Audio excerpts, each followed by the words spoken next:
Hi friends, అందరు బాగున్నారండి. ఈరోజైతే మనము ఉల్లగడ్డ కర్రీ ఎలా చేసుకోవాలో ఒకసారి చూద్దామండి. కర్రీగా అయితే చేద్దామనుకున్నానండి. కర్రీ అయితే వద్దన్నారు మా అబ్బాయి, అందుకని నేను ఉల్లగడ్డ ఫ్రై చేయబోతున్నానండి. మీరు ఒకసారి చూడండి ఫ్రెండ్స్. కావాల్సిన పదార్థాలు ఇవి: ఉల్లగడ్డ ఫ్రై. ఇప్పుడు స్టవ్ అయితే మనము వెలిగించేసుకుందామండి. ఇప్పుడు మనం బాండీలు కూడా దానిలో పెట్టేసుకుందాం.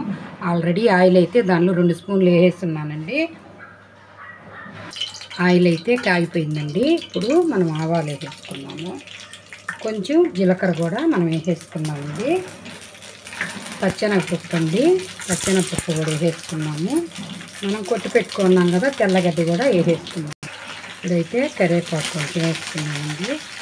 చిటికెడు పసుపు కూడా వేసేసుకున్నాము. చిటికెడు సాల్ట్ కూడా వేసేసుకున్నామండి. బాగా కలుపుకునేద్దాము. వేగిపోయింది ఫ్రెండ్స్. ఇప్పుడు మనం తరిగి పెట్టుకున్నాం కదా ఉల్లగడ్డ, అది కూడా దానిలో వేసుకున్నాం. 10 నిమిషాల పాటు బాగా వేయించుకుందామండి. ఇప్పుడైతే మనము మూత పెట్టేసుకుందామండి.